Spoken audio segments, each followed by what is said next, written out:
The Kerala story in Hindi. Afghanistan की एक jail में फातिमा नाम की लड़की बंद है और उससे पूछताछ की जा रही है। उससे पूछा जाता है कि उसने आईएसआईएस कब और क्यों ज्वाइन किया।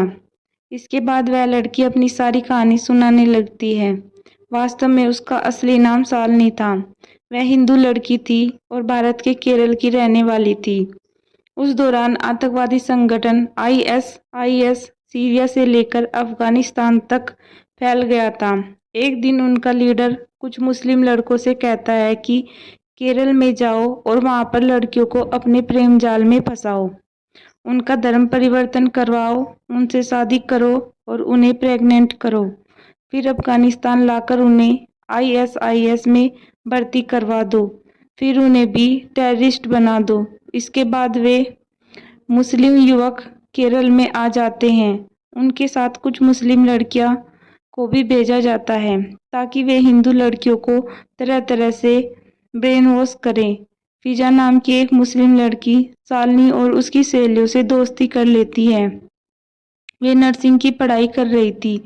फिजा उनसे कहती है कि सारी दुनिया को सिर्फ अल्लाह चलाता है, लेकिन सालनी कहती है कि वह तो भगवान शिव पर विश्वास करती है। फिजा कहती है कि शिव कोई भगवान नहीं है, वह तो अपनी पत्नी सती के मारे जाने पर एक सामान्य पुरुष की तरह रो रहा था।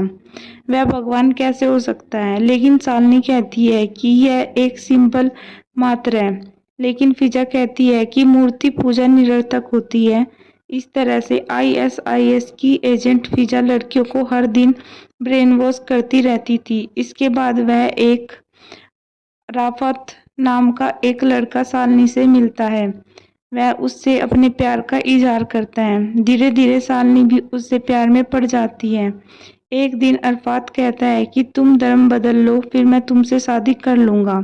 पहले तो सालनी मना करती है, लेकिन फिर अरफात कहता है कि ऐसा करना पड़ेगा, नहीं तो उसके परिवार वाले नहीं मानेंगे। इसके बाद सालनी मजबूर होकर इस्लाम अपना लेती है और हिजाब पहनने लगती है। अराफात उसका नाम फातिमा रख देता है और उससे निकाह कर लेता है। लेकिन सालनी के घर वाले इस शादी के खिलाफ थे। वे उससे कहते कि अराफात तुमसे सच्चा प्यार नहीं करता और सिर्फ लव जिहाद की वजह से ऐसा कर रहा है।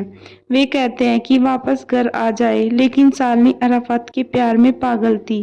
वह उनकी एक नहीं सुनती और अराफात के साथ दूसरे घर में चली जाती है। एक दिन अराफात सालनी को अफगानिस्तान ले जाता है। वह उसे बताता है कि वह उससे प्यार नहीं करता और यह फिजा की ही चाल थी। उन दोनों ने उसे अपने जाल में फंसा लिया था। यह सुनकर सालनी हैरान रह जाती है। उसे पता चलता है कि अराफात वास्तव में आईएसआईएस का टेररिस्ट था। इसके बाद वह सालनी को आईएसआईएस के मुखिया को सौंप देता है। उसे एक कमरे में बंद कर दिया जाता है जहाँ केरल से लाई और भी हिंदू लड़कियां थी। उन्हें भी ऐसे ही फंसाया गया था। एक दिन सालनी को टेररिस्ट के साथ एक जगह भेजा जाता है। वहाँ टेररिस्ट निर्दोष लोगों पर गोली चलाकर उन्हें मार देते हैं। यह देखकर सालनी रोने लगती है। वह देखती है कि अराफात भी ऐसा कर रहा है, लेकिन अब सालनी पूरी तरह से फंस चुकी थी। इसके बाद सालनी को भी लोगों पर गोली चलाने के लिए कहा जाता है, लेकिन वह मना कर देती है। इसके बाद आईएसआईएस के लोग उसके साथ मारपीट करते हैं और तरह तरह की यातना देते हैं। मजबूर होकर सालनी भी आईएसआईएस की टेररिस्ट बनने के लिए तैयार हो जाती है। उन सब लड़कियों को ट्रेनिंग दी जाती है और एक दिन मिलिट्री पर हमला करने के लिए भेजा जाता है। दोनों तरफ गोलीबारी होती है, लेकिन अंत में सालनी पकड़ी जाती है। अफगानिस्तान की मिलिट्री ने गिरफ्तार करके जेल में डाल देती है और यहाँ पर सालनी अपनी कहानी खत्म करती है।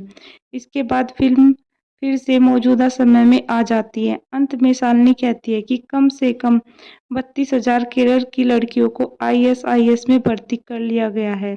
इसके लिए इस फिल्म की काफी निंदा भी की गई है। बहुत से लोग कह रहे हैं कि यह आंकड़े किसने दिए और शायद यह हिंदूवादी ग्रुपों का एजेंडा है, इसलिए यह फिल्म आते ही विवादों में घिर गई। आपको हमारी यह कहानी द केरला स्टोरी कैसी लगी हमें कमेंट में ज़रूर बताएं। व हमारे चैनल को सब्सक्राइब करना न भूलें। ऐसी और वीडियो का लिंक इस वीडियो के डिस्क्रिप्शन में दिया गया है। धन्यवाद।